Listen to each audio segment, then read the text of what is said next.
परमेश्वर अनुग्रहकारी है। मेरी आवाज आप लोगों तक पहुंच रही है? ओके, सो फिर एक बार मैं आपको बताना चाहता हूं कि इन दिनों में बहुत जरूरी है कि हम आत्मिक तौर पर उन्नति करें। और बाइबल कहता है, यूहन्ना कहता है कि जैसे तुम आत्मिक उन्नति करते हो, हे मेरे प्रिय, जैसे तू आत्मिक उन्नति कर रहा है वैसे तू सभी बातों में उन्नति कर और भला चंगा रहे।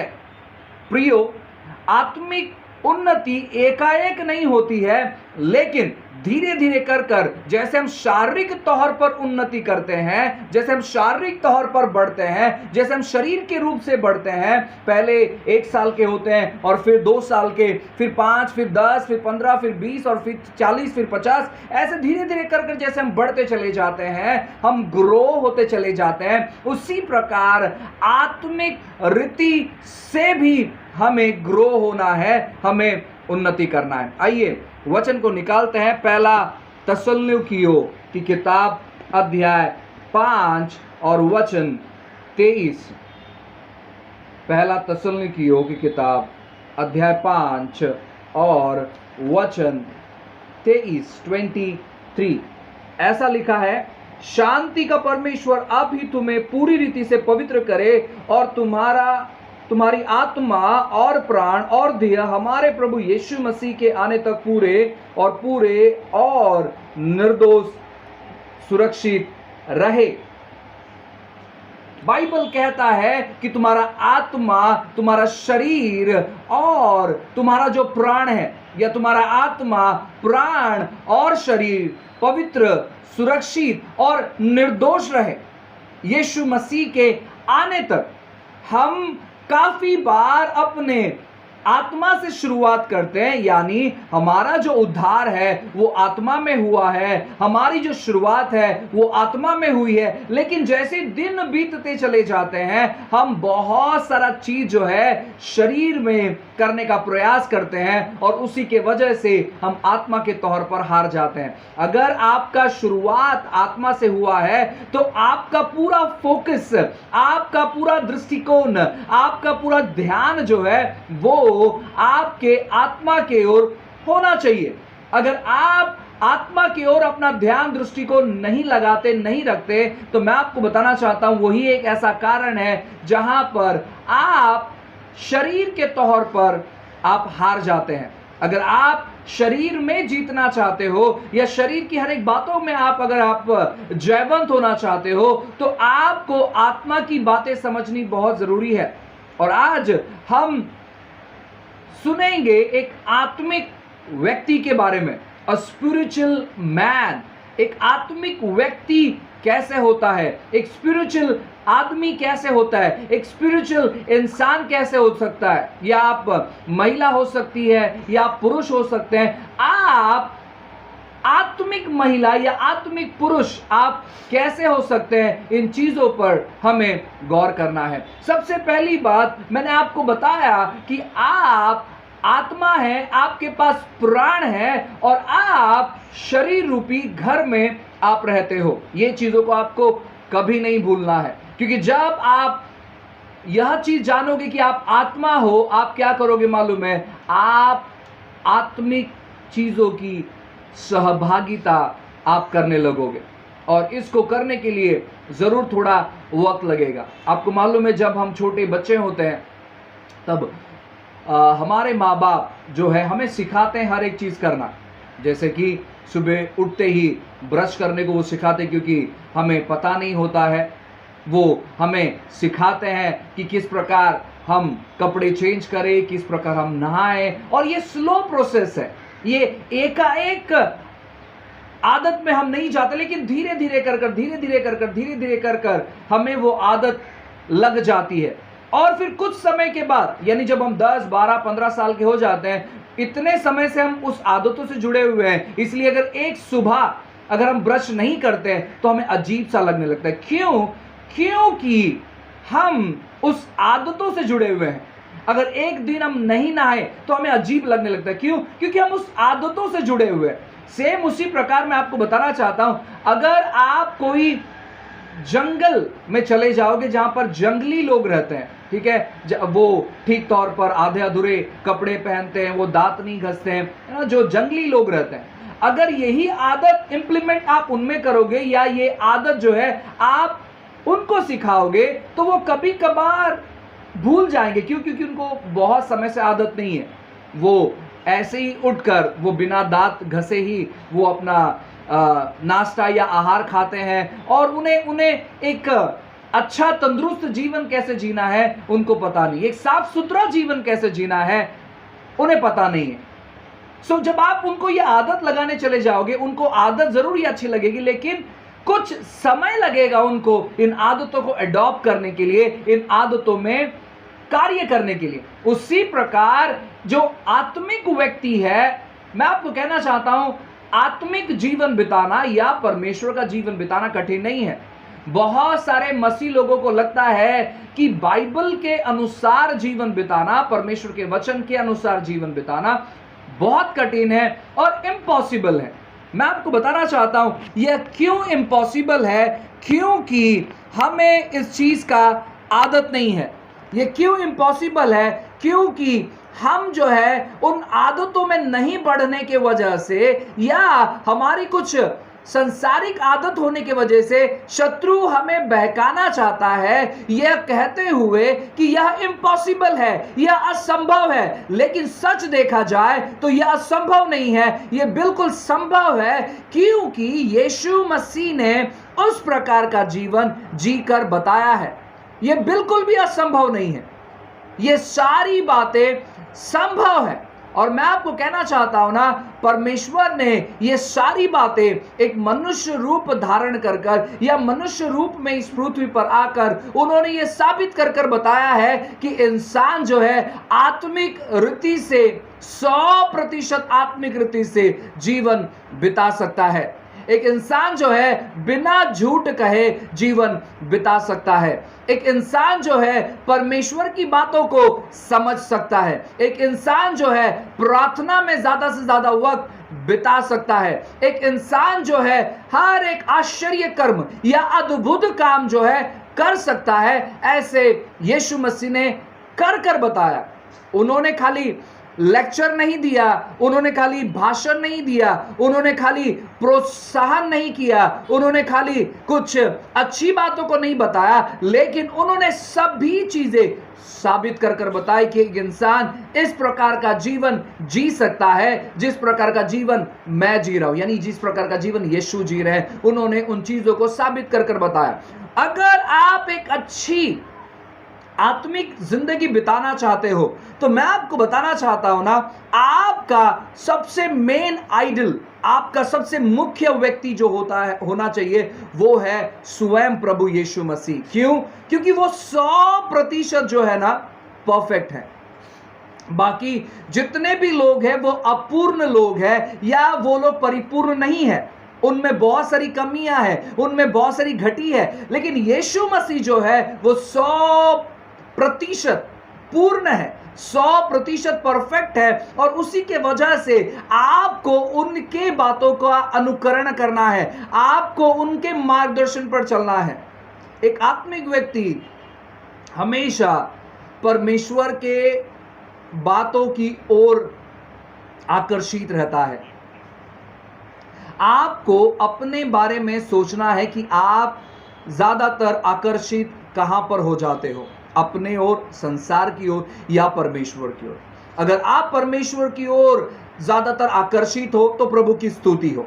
अगर आप संसार की ओर और अपने ओर अगर ज्यादा आकर्षित हो तो आपको दोष भावना में आने की जरूरत नहीं है, लेकिन आपको आपका केंद्र जो है, आपका मानसिकता जो है, आपका सोच विचार जो है, आपका दृष्टिकोण जो है, बस उसको बदलना है। जब आप अपना दृष्टिकोण बदल दोगे, मैं आपको कहना चाहता हूं ना, आप अनुभव करोगे आत्मिक जीवन का। आपको मालूम है जब यीशु मसीह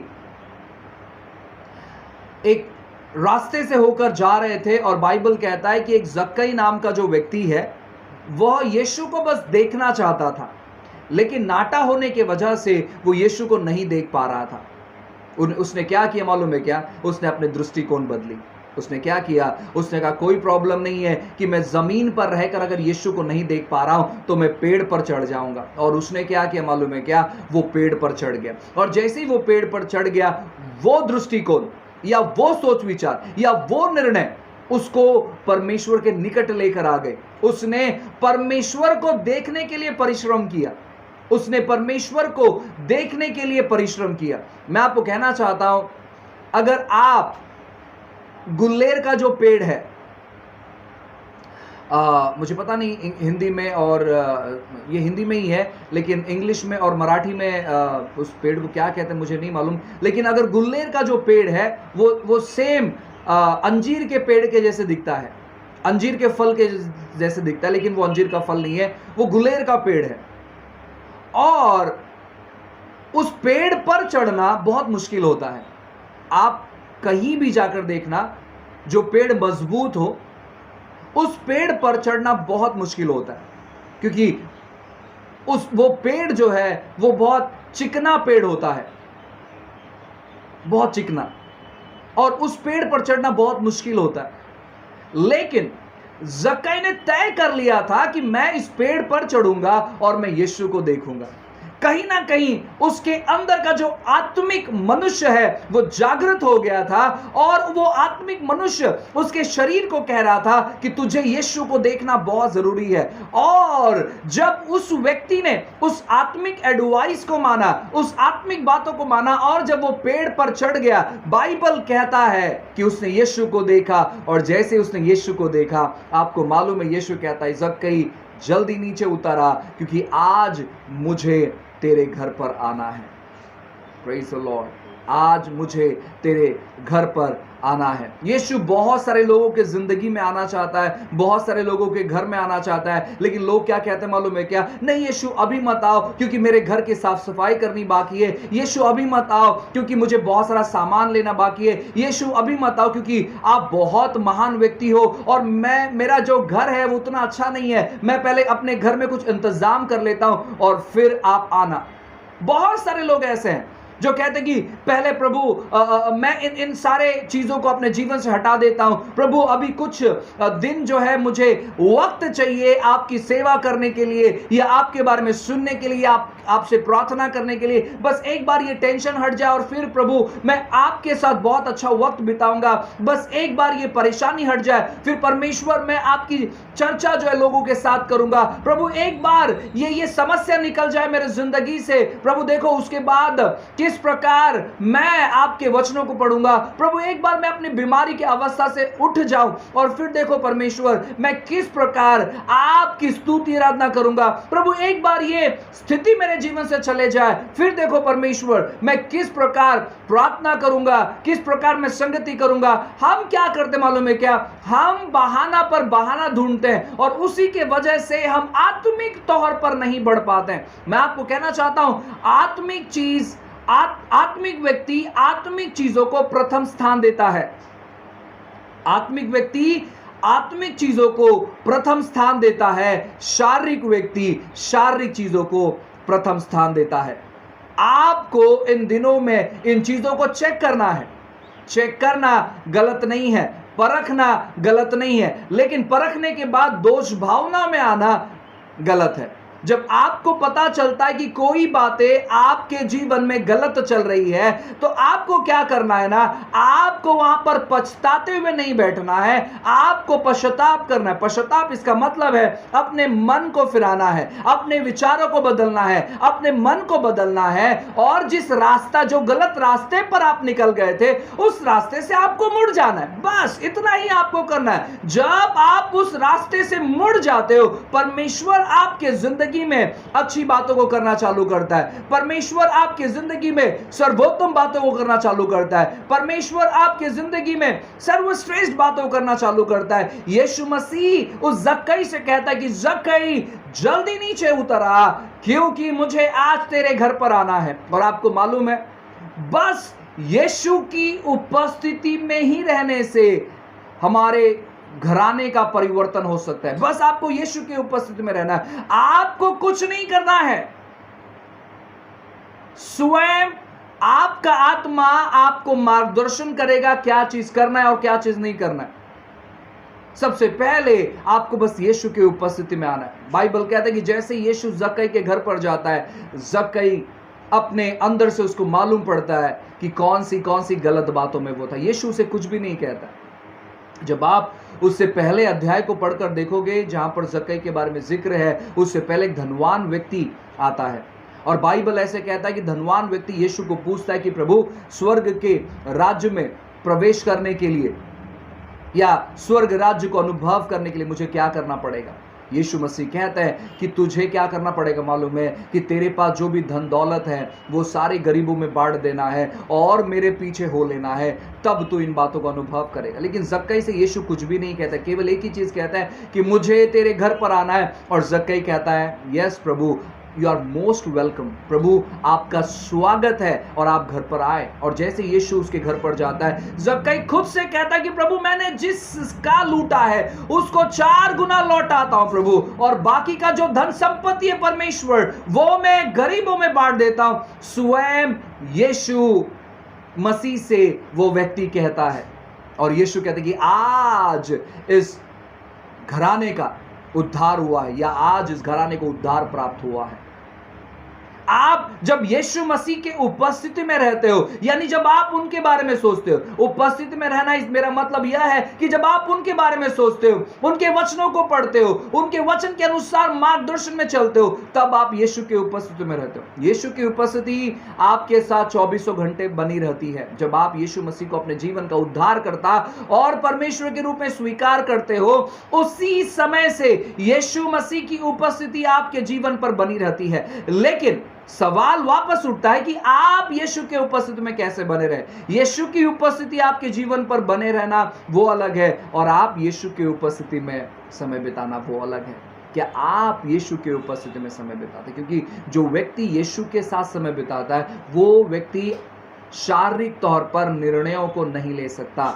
जो व्यक्ति यीशु के साथ समय बिताता है वो हर एक निर्णय जो है प्रार्थना पूर्वक लेता है, वो हर एक निर्णय जो है वचन पूर्वक लेता है, वो हर एक निर्णय जो है परमेश्वर के मार्गदर्शन के अनुसार लेता है, वो हर एक निर्णय जो है वो परमेश्वर के इच्छा और योजना के अनुसार लेता है। मैं आपको कहना चाहता हूं कि परमेश्वर भला है, प्रभु की भलाई जो है वो हमारे जीवन पर है, परमेश्वर की करुणा कृपा जो है वो हमारे जीवन पर है, और हम उन चीजों को अनुभव करने वाले व्यक्ति बनना चाहिए।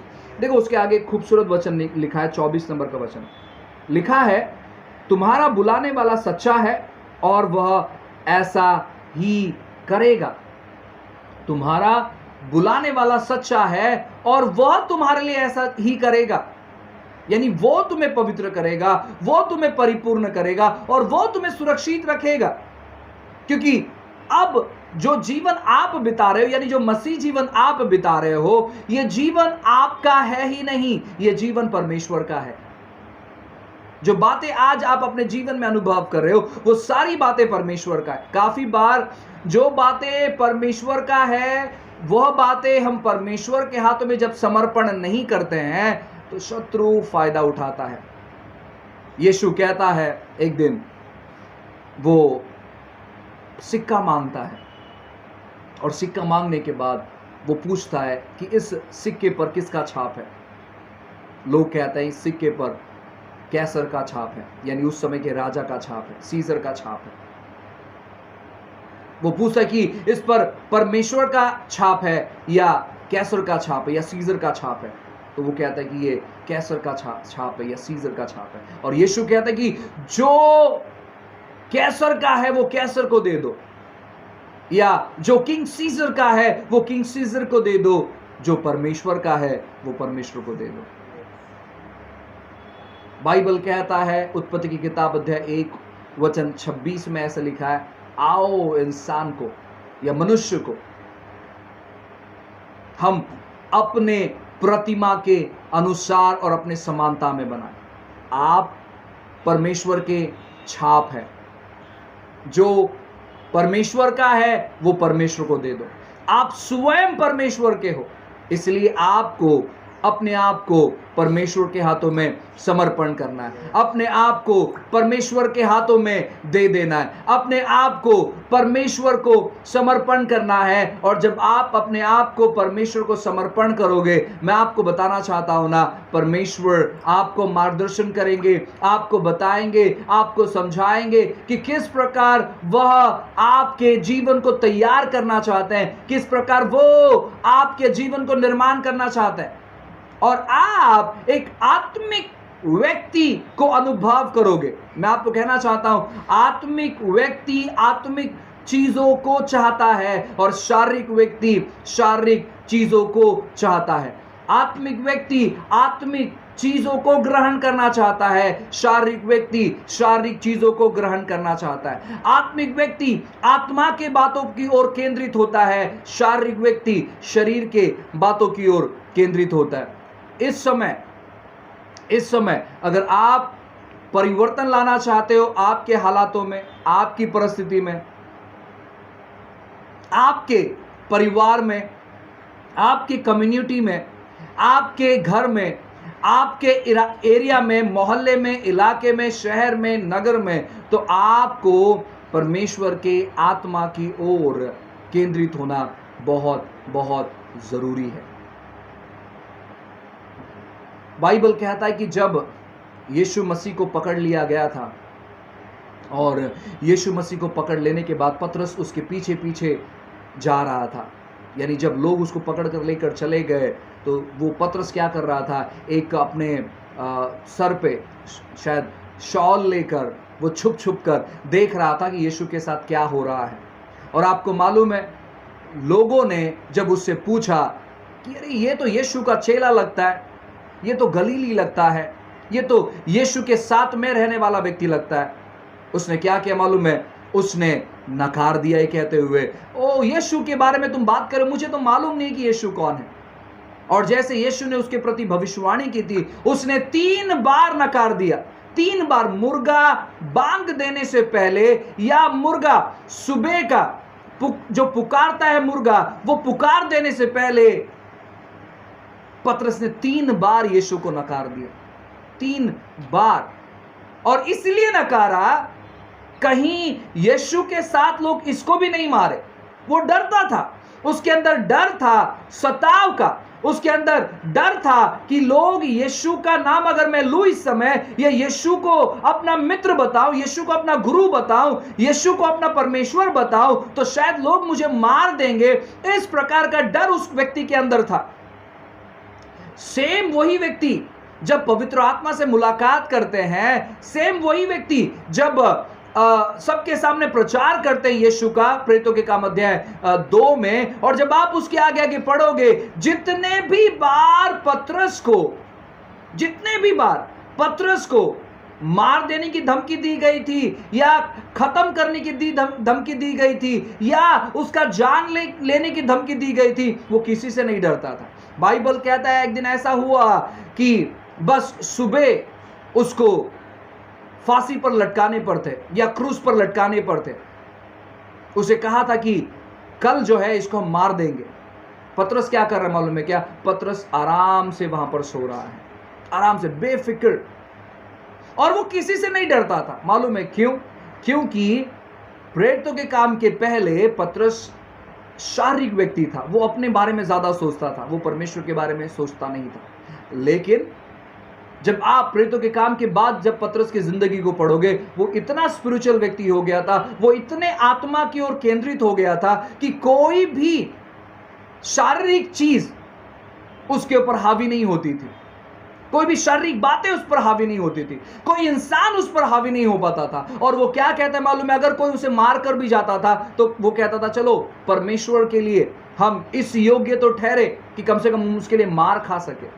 लेकिन इसके पहले ऐसा नहीं था पतरस। क्यों? क्योंकि पतरस अपने बारे में सोचता था, पतरस अपने ख्वाब और ख्यालों में रहता था, पतरस शारीरिक व्यक्ति के अनुसार जीवन बिताता था, शारीरिक व्यक्ति के अनुसार। मैं आपको कहना चाहता हूं, उसके पहले भी परमेश्वर ने उसका इस्तेमाल किया दुष्ट आत्माओं को निकालने के लिए, चमत्कार करने के लिए। ऐसा नहीं कि कोई जो शरीर में व्यक्ति जीवन बिताता है तो वो कुछ आत्मिक चीजें नहीं कर सकते, जरूर वो आत्मिक चीजें कर सकता है, लेकिन वो आनंद जो आत्मिक व्यक्ति का जो आनंद है, वो आनंद यह व्यक्ति अनुभव नहीं करता है। मैं आपको कहना चाहता हूं कि परमेश्वर कृपालु है, परमेश्वर दयालु है, परमेश्वर अनुग्रहकारी है और परमेश्वर सर्वोत्तम है। इन दिनों में हमें इन्हीं बातों को जानना है कि कैसे हम अपने आत्मा को बढ़ाएं। अगर आप आत्मिक रीति से बढ़ोतरी करना चाहते हो या आप स्पिरिचुअल व्यक्ति बनना चाहते हो, तो मैं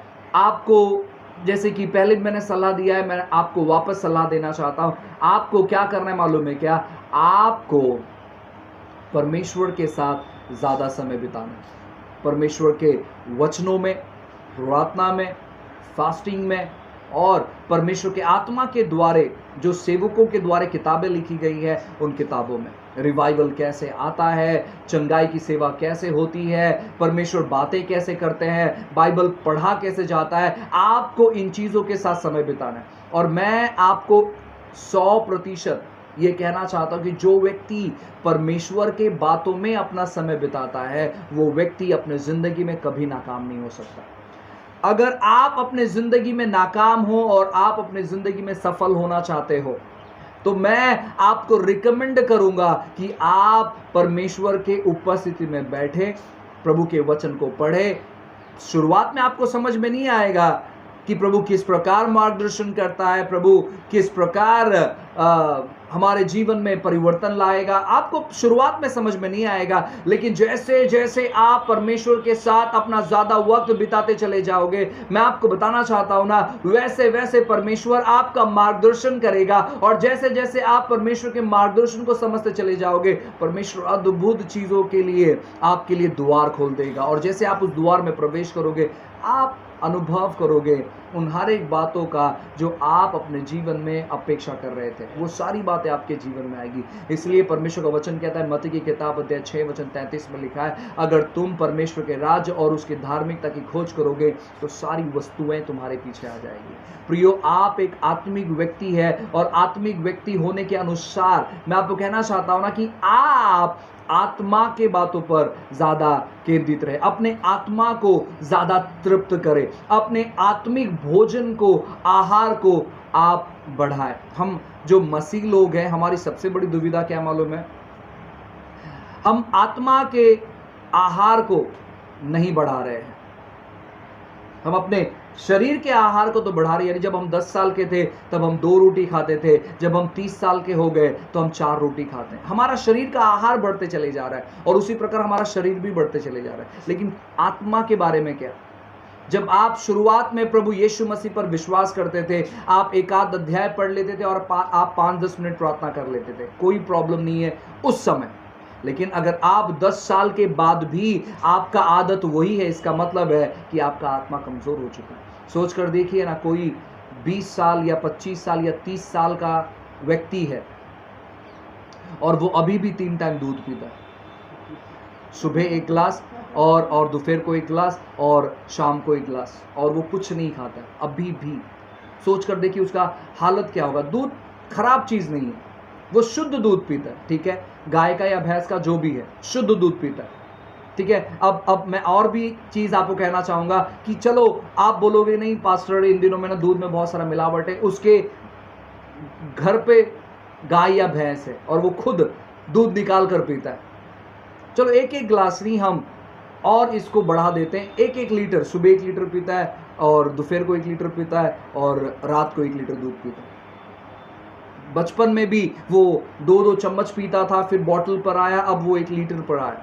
क्या लगता है उसका हालत कैसे होगा? हालांकि दूध अच्छा चीज़ है, लेकिन उसका जो शारीरिक जो कंडीशन है, जब आप उसे देखोगे वो ठीक ठाक नहीं रहेगा, उसमें बहुत सारी समस्या रहेगी। क्यों? क्योंकि उसके शरीर को दूसरे चीज़ों की ज़रूरत है। सेम उसी प्रकार अगर आप प्रभु यीशु मसीह को अपने जीवन में ग्रहण किए हैं और अगर आप अभी भी अपने आहार को नहीं बढ़ा रहे हैं, अपना वचन पढ़ने का जो समय है वो नहीं बढ़ा रहे हैं, परमेश्वर के वचन को समझने का समय जो है वो नहीं बढ़ा रहे हैं, प्रार्थना करने का समय जो है वो नहीं बढ़ा रहे हैं, संगति करने का समय जो है वो नहीं बढ़ा रहे हैं, आत्मिक बातें का जो समय है अगर वो नहीं बढ़ा रहे हैं, तो मैं आपको बताना चाहता हूं आप अभी भी छोटे से बालक हैं, आप अभी भी शारीरिक व्यक्ति है, और उसी के वजह से आपके जिंदगी से बहुत सारी जो बातें हैं वो इजीली बाहर नहीं निकल रही है। आपके जीवन में अभी भी बहुत सारी जो शारीरिक बातें हैं वो रुकावट बनकर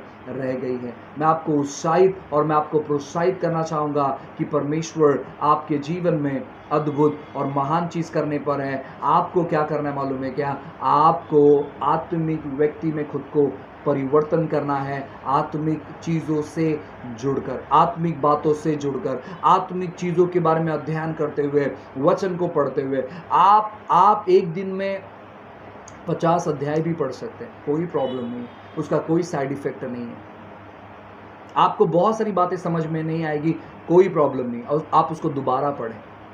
अगर आपके पास समय है, अपना समय यूं ही ज़ाया ना करें बेकार की बातों में, अपना समय आत्मिक चीज़ों में निवेश करें, क्योंकि हो सकता है आने वाले बेनहीन आप हो सकता है कि आने वाले पास्टर क्रिस आप हो सकता है कि आने वाले AW टोजर आप हो सकता है कि EM बाउंस आप हो सकता है कि TB जोशुआ आप हो, रेनॉल्ड बॉन्ग के आप हो सकता है आने वाले दिनों में ये जितने भी व्यक्ति हैं इन्होंने अपना ज़्यादा से ज़्यादा वक्त जो है वे परमेश्वर के उपस्थिति में बिताया, उन्होंने वचनों में बिताया, उन्होंने प्रार्थना में बिताया, इसलिए परमेश्वर ने उनका अद्भुत तौर पर इस्तेमाल किया है। परमेश्वर किसी के साथ भेदभाव नहीं करता है, लेकिन जो उसके साथ समय बिताता है परमेश्वर उसके साथ समय बिताता है, जो उसके उपस्थिति में समय बिताता है परमेश्वर उसके साथ समय बिताता है, जो प्रार्थना में उसके साथ समय बिताता है परमेश्वर उसके साथ समय बिताता है, जो उपास में उसके साथ समय बिताता है परमेश्वर उसके साथ समय बिताता है। आप जो चीज़ों के साथ समय बिताओगे